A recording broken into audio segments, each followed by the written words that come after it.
We have even more breaking news here today. The man convicted for a school shooting in Noblesville remains in custody. A judge today asked attorneys to submit their best proposals and come back tomorrow. Fox 59's Max Lewis joins us now. He's live outside of the Hamilton County Courthouse. He's explaining what happens next here, because this has been weeks where we've been waiting to see, will this person now be released from prison and out in the community?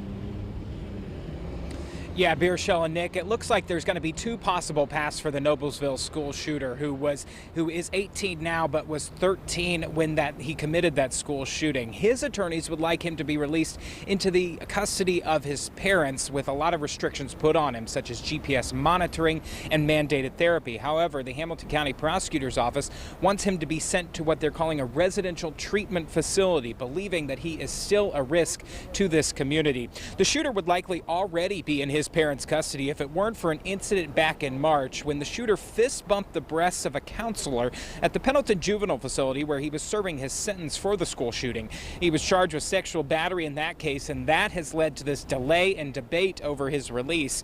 That counselor made a victim impact statement today in court saying that the shooter bragged about what he did to her and called her several derogatory names, which I can't even repeat here on television. She said it was demeaning, made her self-conscious, impacted her reputation at that juvenile facility. Prosecutors argue that incident shows that the shooter hasn't changed his behavior.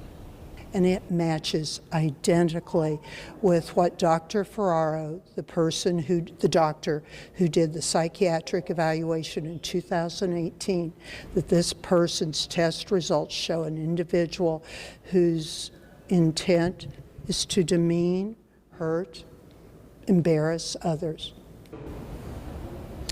And the shooter's attorney argues that that report is outdated and represents his client when he was 13 and suicidal.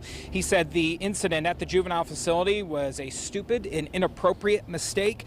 The shooter's attorneys also accused the state of trying to keep the shooter locked up until they legally can't anymore, which is when he eventually will turn 21.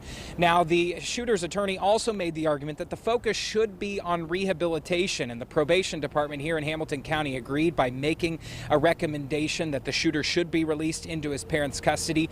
Both sides have until tomorrow afternoon to submit proposed orders to the judge, and then the judge is going to pick which path that the Noblesville school shooter will take.